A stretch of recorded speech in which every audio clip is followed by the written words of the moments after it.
presidente del consorzio di bonifica Ionio Catanzarese annuncia nuove eclatanti proteste se non si sbloccherà in breve tempo la vicenda relativa alla diga del Merito. Vogliono sottrarci i lavori, dice, sto preparando un dossier sui ritardi da consegnare a Gratteri. Noti avvocati dall'Ocride indagati per evasione fiscale, la Guardia di Finanza ha posto i sigilli a un patrimonio da 3,5 milioni di euro. E guerra dell'acqua nel Cosentino, la nostra redazione è sommersa dalle proteste dei cittadini, emergenza nel Cosentino, alzata di scudi dai sindaci di Cosenza, Rende, Castrolibero e Mendicino. Accusati di bancarotta fraudolenta, indagati coniugi di Altomonte nel Cosentino, sotto sequestro beni per 850.000 euro. Le elezioni siciliane potrebbero influenzare gli assetti dirigenziali del porto di Gioia Tauro. Presentato il ricco cartellone della stagione del Teatro dell'Università della Calabria, 9 spettacoli, diversi concerti e un'opera lirica dedicata al Sud. Buonasera dalla redazione TG10, in apertura parliamo della Diga sul Merito. Il presidente del consorzio di bonifica Ionio Catanzarese, Grazioso Manno, in una conferenza stampa dice vogliono sottrarci l'opera ma non lo permetteremo e annuncia nuove clamorose proteste dopo lo sciopero della fame, della parola e delle medicine che ha sospeso in questi giorni. Sentiamo. Lo sciopero della fame e dei farmaci non è servito. La protesta clamorosa ma individuale del presidente del consorzio di bonifica Ionio Catanzarese, Grazioso Manno, per chiedere attenzione sulla diga del Merito non ha ottenuto le reazioni che ci si aspettava. La situazione è diventata intollerabile, ha denunciato Manno, nel corso di una conferenza stampa convocata per annunciare le nuove forme di protesta. Ho deciso di stare bene, anche perché centinaia e centinaia di persone mi hanno invitato a fare questo, quindi a combattere ancora di più stando bene. E quindi assumerò i farmaci, forse mangerò qualcosa in più, i caffè li berrò comunque, le sigarette e continueremo la battaglia, perché tanti sono con noi. Il presidente del consorzio di bonifica è agguerrito, sospetta che l'ormai certo inserimento dell'opera nella legge di stabilità 2018 e lo sblocco dei finanziamenti da 14 milioni di euro abbiano creato interesse intorno a una delle più grandi incompiute calabresi, in procinto di trasformarsi in una gallina dalle uova d'oro. Non ho dubbi, perché siccome non ci sono più ostacoli al rifinanziamento, qualcuno vuole mettere le mani sulla diga per magari farla realizzare ad altri e noi questo non lo consentiremo. Manno chiama in causa più volte la Regione e il presidente Oliverio, chiedendo, come lui ha fatto in merito alla sanità, un provvedimento immediato che rimuova la situazione di stallo che interessa la diga. Questione di giorni, poi le proteste diventeranno più incisive, intanto è quasi pronto un dossier sui 35 anni di attese e di ritardi. Facciamo un bel dibattito immediato e che mi dicono una volta per tutte perché questo loro silenzio in questi mesi, perché? Faremo un dossier molto approfondito perché venga fatta luce su 35 anni di storia di quest'opera e se il consorzio ha sbagliato in qualche cosa io sono pronto a pagare. Con i miei avvocati consegneremo a breve questo dossier al procuratore Gratteri. E a proposito di acqua e emergenza idrica nella regione, in particolare nell'area urbana di Cosenza, da Castrolibero a Mendicino, passando per Rende, comuni che da oltre un mese cercano di fronteggiare questa situazione, ma soprattutto c'è rabbia e delusione da parte dei cittadini. Questa volta sotto accusa c'è la Sorical che, dicono i sindaci, ha proceduto senza alcun preavviso ad una ulteriore riduzione della portata. Sentiamo Anna Franchino. Squilla incessantemente il nostro centralino e dall'altra parte della cornetta cittadini ed utenti arrabbiati e delusi per la difficile situazione idrica che sta coinvolgendo i comuni di Rende, Cosenza, Castrolibero e Mendicino. L'emergenza ha raggiunto livelli davvero preoccupanti, sono diverse settimane che si cerca di fronteggiare la problematica, ma senza successo. A puntare il dito contro Sorical i primi cittadini che accusano la società Risorse Idriche di aver proceduto ad ulteriori riduzioni della portata sui territori comunali senza alcun avviso. Il sindaco di Rende Marcello Manna allora ha firmato una nuova ordinanza, la 202, con la quale intima la Sorical al ripristino della portata minima di 208 litri al secondo, altrimenti si rivolgerà all'autorità giudiziaria demandando le forze di polizia e la società acque potabili al controllo dell'ordinanza fatta pervenire anche al prefetto Tomao. Sempre a Rende il consigliere pentastellato Miceli ha annunciato una petizione popolare che i 5 Stelle presenteranno domenica 19 novembre novembre alla presenza del parlamentare Parentela per far tornare l'acqua alla gestione pubblica con lo stop ad acque potabili. A Castrolibero il sindaco Giovanni Greco ha convocato per venerdì una riunione urgente presso la sede municipale alla quale parteciperanno i vertici di Sorical, Acque Potabili, l'area tecnica e la polizia municipale per costituire una task force capace di porre rimedio ad una situazione diventata insostenibile e risolvere una volta per tutte il gravoso problema. A Cosenza il sindaco sono mesi che denuncia la problematica, così come Antonio Palermo, primo cittadino di Mendicino, accusato dalla minoranza di aver attaccato la Sorical per nascondere l'incapacità di trovare delle soluzioni e di fronteggiare l'emergenza. Il comitato di Liberiamo Mendicino parla di inadempienze nei confronti della Sorical da parte del comune che non paga le fatture da fine inverno. Cosa accadrà adesso? Resta il fatto che l'acqua da risorsa è diventato un vero problema e che a pagarne le spese sono solo i cittadini. Noi abbiamo provato a sentire la Sorical, ma i nostri tentativi sono andati a vuoto.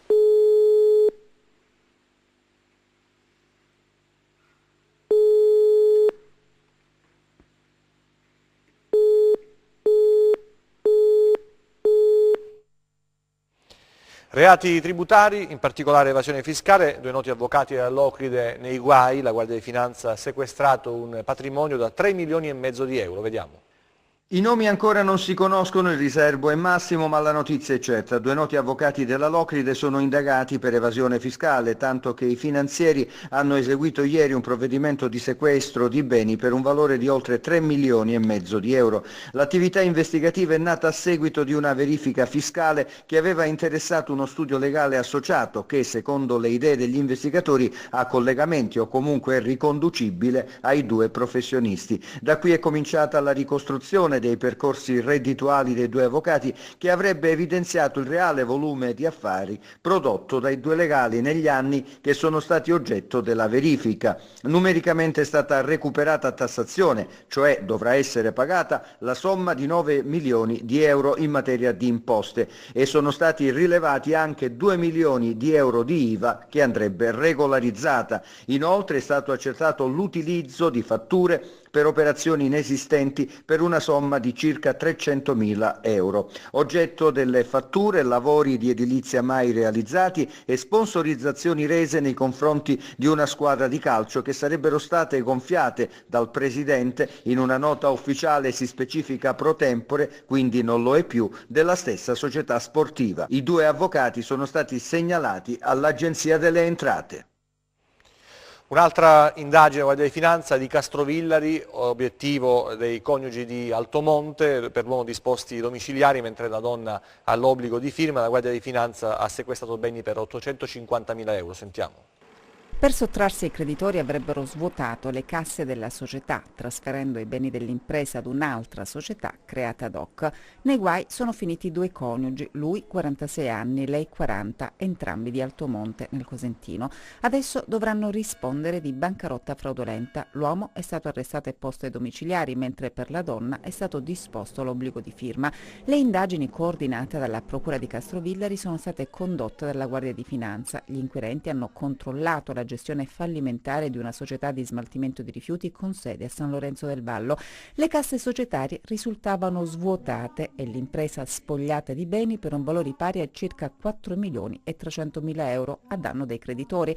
Una complessa attività investigativa, quella della Guardia di Finanza, che ha consentito di accertare attraverso perquisizioni e l'esame di documenti che l'uomo, amministratore della società in dissesto economico, mediante artifizi documentali e contabili e anche attraverso la presentazione di falsi bilanci, avrebbe trasferito gran parte dei beni dell'impresa ad una nuova società operante sempre nel settore dello smaltimento dei rifiuti, amministrata dalla moglie. Nel corso dell'attività investigativa i finanzieri hanno posto sotto sequestro beni mobili e immobili sottratti fraudolentemente alla procedura fallimentare per un valore pari a 850.000 euro.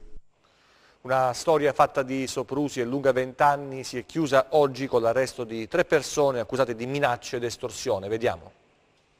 Con gli arresti compiuti dai carabinieri si mette la parola fine ad una storia di danni, intimidazioni ed estorsioni durata 20 anni, dal 1990 al 2010. Rocco Antonio Cosentino, 68 anni, il figlio Antonino, 44 anni ed il genero Michele Vallone, di 41, dovranno espiare la pena di 3 anni e 4 mesi di reclusione perché condannati per i fatti commessi ai danni di 2 persone, madre e figlio di Mileto. La vicenda scaturisce da alcune denunce presentate dai due per invasione di terreni, minacce e danneggiamenti in un terreno in loro uso nella frazione San Giovanni di Mileto. In particolare, i 3 uomini arrestati avrebbero costretto i proprietari del terreno a subire l'occupazione dello stesso fondo e a non denunciare i fatti subiti, minacciandoli. Ora i carabinieri hanno dato esecuzione all'ordine di carcerazione per espiazione pena emesso dalla Procura Generale della Repubblica presso la Corte d'Appello di Catanzaro e gli arrestati sono finiti nel carcere di Vibo Valentia. Per le vittime è la liberazione da un incubo, perché questi 3 uomini per lustri avevano impedito loro di potersi riappropriare del terreno sul quale avevano riposto speranze e progetti di vita. Una distesa di 54.000 metri quadrati, oltre un centinaio di alberi d'ulivo, alcuni dei quali secolari,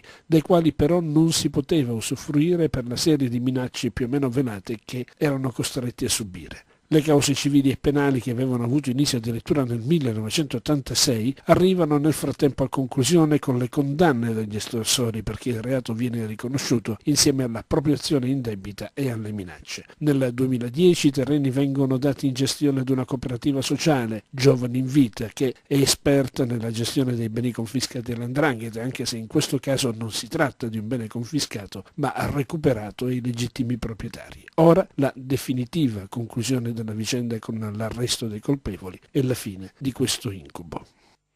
Restiamo nel Vibonese. Questo pomeriggio si è sfiorata la tragedia a Ioppolo per la caduta di alcuni massi, enormi massi, sulla la strada provinciale 23, già teatro peraltro di episodi analoghi anche in passato. Solo per un caso, un fortunato caso, i grossi massi di granito che si sono staccati dall'alto costone, scivolando poi sulla strada, non hanno colpito nessuna delle automobili in transito lungo l'arteria, che è particolarmente trafficata perché collega i centri di Ricadi con Nicotere e anche Rosarno. Sul posto sono intervenuti i tecnici del comune di Ioppolo, della provincia di Vibo, insieme al personale della protezione civile regionale, ai vigili del fuoco e alle forze dell'ordine. Il transito lungo la strada è stato interdetto in attesa della rimozione dei massi e della messa in sicurezza dell'intera area. Adesso nei nostri 100 secondi altri fatti di cronaca, sentiamo. Un 26enne è stato arrestato dalla polizia a Gioia Tauro con l'accusa di tentato omicidio. Il giovane sarebbe responsabile del ferimento avvenuto nel luglio scorso a Palmi, al culmine di una lite per futili motivi di un 24enne. Quest'ultimo si era presentato in ospedale riferendo di essere stato ferito con una coltellata da uno sconosciuto nel corso di un tentativo di rapina. Le indagini condotte dal commissariato di Gioia Tauro hanno consentito di accertare quanto era effettivamente accaduto.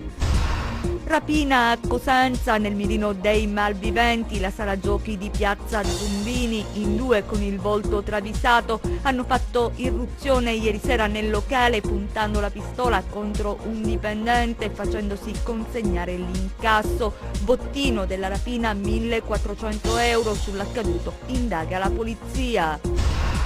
Aveva in casa 840 grammi di marijuana. Un 18enne è stato arrestato a Papanice, frazione di Crotone, dai carabinieri con l'accusa di detenzione ai fini di spaccio di sostanze stupefacenti. Oltre alla marijuana, i militari hanno trovato e sequestrato anche diverso materiale utile per il confezionamento delle dosi e un bilancino di precisione. Prima neve in Calabria, imbiancata a Botte Donato, la vetta tra il lago Arvo e il lago Cecita, ricadente nel comune di Serra Pedace, nella Sila Cosentina. Dopo la pioggia e il brusco calo delle temperature sono arrivati i primi chiocchi ad annunciare l'inverno. Ancora cronaca, la regione è parte civile nel processo a via Reggio Calabria nei confronti del branco che violentò una ragazza all'epoca dei fatti, aveva 13 anni ed era cioè poco più di una bambina. Vediamo. La Regione Calabria è stata ammessa come parte civile nel processo che si sta svolgendo nell'aula bunker di Reggio ai componenti del branco che per lungo tempo hanno abusato di una ragazza di Melito Portosalvo.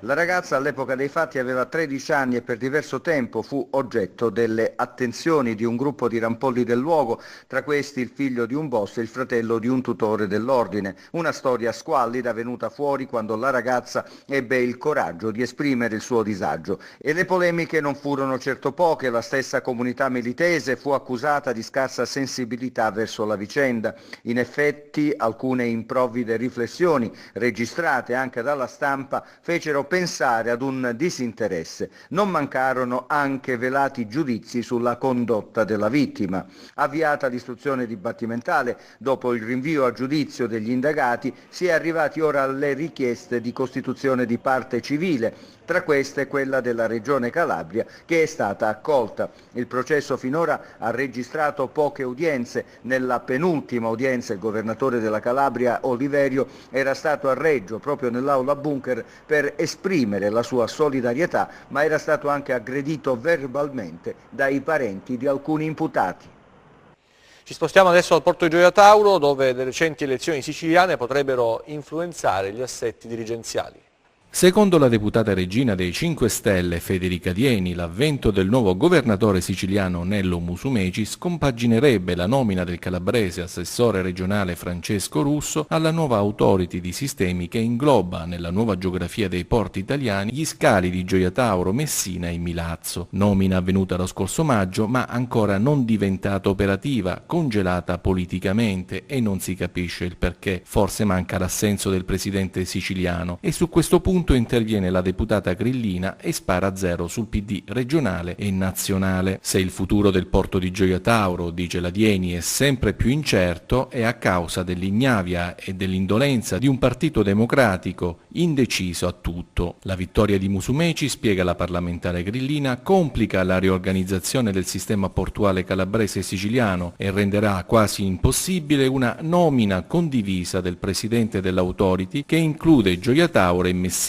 Musumeci, spalleggiato dai gruppi di interessi siciliani, non metterà mai il suo visto alla designazione dell'attuale assessore regionale calabrese Russo, tecnico di una giunta PD ormai da mesi impredicato di assumere l'incarico. Il PD che governa Stato e Regione non è riuscito a far uscire il sistema portuale dallo stallo in cui si trova e a dare a Gioia Tauro il ruolo preminente che gli spetta data la sua posizione strategica nel Mediterraneo. Con l'ascesa di Musumeci, continua il deputato, insomma assisteremo alle solite battaglie campanilistiche con Messina che si opporrà all'accorpamento. L'infrastruttura che potrebbe trainare l'intera economia regionale rimane senza una governance. Al via la stagione teatrale dell'Unical, ha presentato un ricco cartellone dedicato al sud.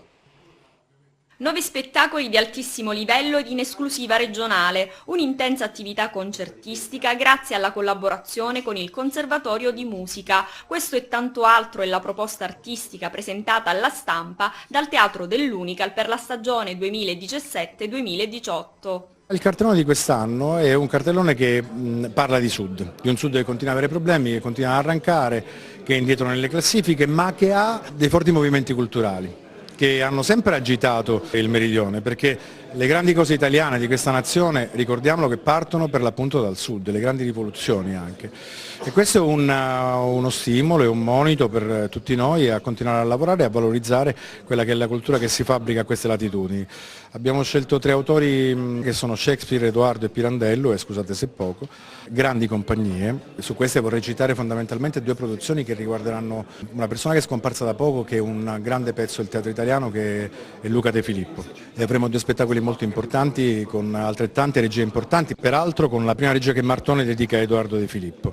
Per il resto delle incursioni sul teatro internazionale e sul teatro contemporaneo che è il teatro che si basa chiaramente sulla tradizione, ma che rinnova il proprio linguaggio anche per stare vicino in maniera trasversale e anche eterogenea a quelle che sono le diverse generazioni. Il Teatro dell'Unical, nato solo 3 anni e mezzo fa, si è posto sin dall'inizio l'obiettivo di ragionare su un progetto e non su un elenco di spettacoli. L'idea è stata vincente tanto da rientrare a pieno titolo tra gli eventi culturali su base triennale finanziati dalla Regione Calabria. L'università si è sempre posta all'avanguardia di tutto quello che è innovativo e che può servire per la Calabria, e quindi anche la nostra attività artistica segue questa linea.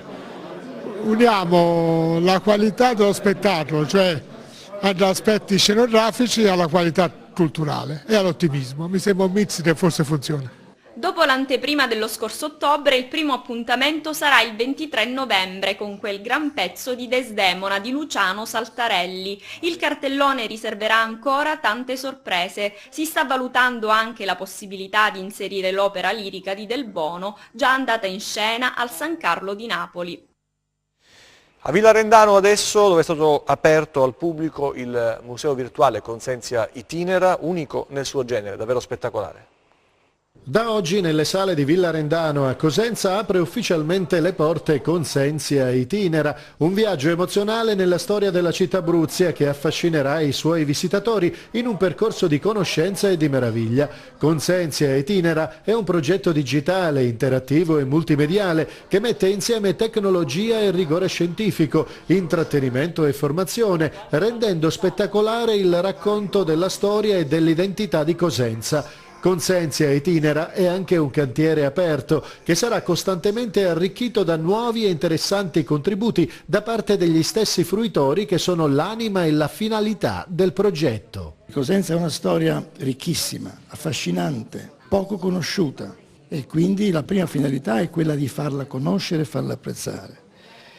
La seconda finalità è costruire intorno a questo museo, che è un museo molto particolare, molto accattivante, molto empatico e stimolante, è un progetto culturale e formativo specialmente indirizzato ai giovani delle scuole di Cosenza, provincia della Calabria, dalle elementari fino all'università. Favorire e accompagnare la presenza dei turisti che diventano sempre più numerosi all'interno della città storica ma anche città moderna, è certamente una finalità. Alla fine si tratta di realizzare un luogo di valorizzazione e di conoscenza della città. Consensia Itinera, con il suo affascinante percorso in 7 sale, con l'unicità dei contenuti che nella storia ricercano i marcatori identitari più profondi, va ad arricchire a pieno titolo l'offerta culturale della città Abruzia. Tutto il progetto di Cosenza Cultura che abbiamo presentato finalmente lo vediamo calato già in qualcosa di fisico, perché una città lavora insieme, e amministrazione, privati, tutti coloro i quali partecipano a fare un patrimonio per noi cosentini prima di tutto e poi per i turisti che arrivano. E questo credo che sia un posto non solo da visitare, ma credo che sarà una perla per la nostra città, anche perché, come ci è stato detto, è il primo museo totalmente multimediale che c'è in Europa e che in questi giorni proprio viene esposto a Vienna in un importante simposio dove viene collegata la cultura con la tecnologia, e a Vienna viene proprio esposto Cosenza Itinera.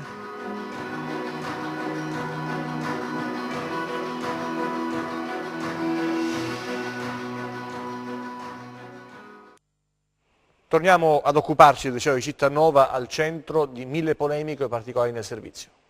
La querelle sull'eventuale accorpamento del liceo classico Vincenzo Gerace di Cittanova non si ferma in vista del Consiglio metropolitano che dovrà svolgersi domani a Reggio Calabria e della proposta che porterà in seno all'organismo metropolitano il sindaco Francesco Cosentino. Le opposizioni dentro e fuori il palazzo municipale si scatenano. 2 comunicati di fuoco, il primo quello di Fratelli d'Italia e Forza Italia non rappresentati in Consiglio, il secondo quello del gruppo consiliare che fa riferimento all'ex sindaco Alessandro Cannatà. Entrambi esprimono la gravità della delibera incriminata, la numero 153 del 28 settembre scorso, approvata dalla Giunta, in cui al terzo punto, dopo aver rivendicato l'autonomia del liceo Gerace e un non possibile accorpamento con l'istituto comprensivo Luigi Chitti di Cittanova, si ipotizza l'accorpamento con un altro istituto superiore, anche di ordine diverso. Si legge nella delibera tenendo conto dei collegamenti viari, dell'omogeneità territoriale e delle vocazioni condizioni socio-economiche dei comuni interessati. Il pensiero va all'Istituto Tecnico Gemelli Careri di Taurianova, anche se non viene citato mai. Il disegno di accorpamento viene esplicitamente citato con un'analoga delibera dalla giunta taurianovese del sindaco Scionti. E sul Consiglio metropolitano di venerdì prossimo i partiti del centrodestra ironizzano parlando del sindaco come di un prestigiatore che il giorno della riunione a Reggio promette di tirar fuori dal cappello la colomba e forse metterci davanti all'ennesima delusione.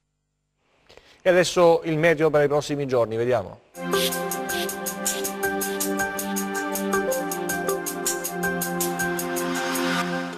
Ben ritrovati allo spazio delle previsioni del tempo a cura di meteoincalabria.it.